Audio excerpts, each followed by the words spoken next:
Another gift of Allah Azza wa Jalla to the Messenger is the Qur'an. We say the Qur'an is the final miracle to the Messenger sallallahu alaihi wasallam. Was Musa alayhi salam given a miracle? Was Isa alayhi salam given a miracle? Was Salih alayhi salam given? They were given miracles too.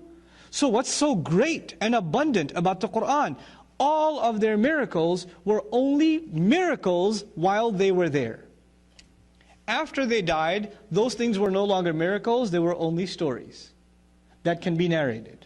In other words, somebody who saw Musa alayhi salam turn the staff into a snake can one day tell their child, you know what I saw with my own eyes? And then that child will say, you know what your grandfather told me? And they can pass it down, but the first one saw a miracle, the rest of them heard what? A story. And a story isn't a miracle, it's a story. You can believe it and you can also what? Disbelieve it. But a miracle is something, it's in your face. The Messengers is the only miracle, sallallahu alaihi wasallam, that lives on and is as convincing as it was when it was revealed. The miracle lives on. The proof that the Qur'an is the word of Allah, the arguments of the Qur'an, the hujjah of the Qur'an is as valid today as it was then because all the other messengers were given miracles for the eyes to see. But this messenger, predominantly, he was given a miracle for the ears to hear, and we still have ears where we can hear the same exact message. SubhanAllah. It's something incredible Allah gave His messenger. Right? Allah guaranteed His messenger victory. Sallallahu. This is part of the good He gave him. You know, there are other messengers that came 950 years, no victory on the earth.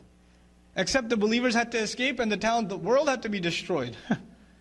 But Allah Azza wa Jal gave this messenger victory. Now I want to talk to you about that victory for a second. What's even miraculous about that victory? What's miraculous about that victory? You know, the kind of change that happened in Arabia and which became international in how long? 23 years. The Prophet's life is 63 years, sallallahu alaihi wasallam. But his life as a messenger is 23 years. So whatever change we're talking about that happened in the Arab world happened in how long? 23 years. 23 years.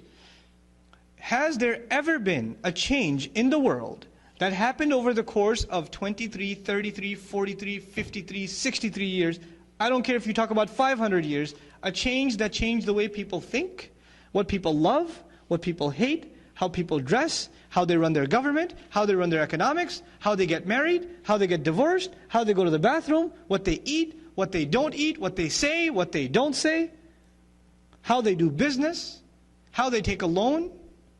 It changed every aspect of their life in how long? 23 years. 23 years. You know, those of you that are in high school, you take global history and you learn about revolutions. You learn about the Bolshevik Revolution in Russia. You learn about the French Revolution in Europe. These revolutions were either political or economic. They didn't change the ethics of the people. They didn't change how people eat and sleep and drink. They didn't change what people love and hate. They didn't change how people dress. Nothing else changed. One big change over the top and that's it. And even those changes were brought about by people who read the works of philosophers, and those philosophers lived decades before. Now, in other words, there's the historical formula. The philosopher of an idea is never on the battlefield. Never. And the philosopher of an idea is not even himself a revolutionary, he's just a philosopher. He's not going out there to try to convince people to make changes. He's not doing, he's just writing. He's just writing. Even the French Revolution, Voltaire and Rousseau, you read about this in global history, right? These writers never saw the revolution. It was like almost a century before the revolution ever happened. In the case of Muhammad sallallahu alaihi wasallam, who is delivering the message and who's on the battlefield? Can you imagine? And who's on the front of the battle?